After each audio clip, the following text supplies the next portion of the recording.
The focus of the scientific workshop is understanding mechanisms of resistance to cellular therapy, T-cell therapy.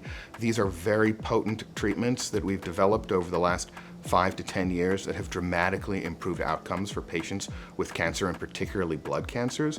Unfortunately, too many patients still relapse after this very potent therapy. We see dramatic responses, but in some patients the diseases come back. And we need to understand why that is so that we can bend the arc, so that we can bend it in the favor of the patients and make a significant difference for them, whereby we can improve the efficacy of the therapies because we better understand how they're evading the current treatments. At Sylvester Comprehensive Cancer Center, our focus is 1, effectively treat patients. 2, when the treatments aren't working well enough, make a change, make a modification, go to the laboratory, partner with our patients to develop the next generation of more effective therapies. And 3, bring those back to the patients so that we can improve outcomes.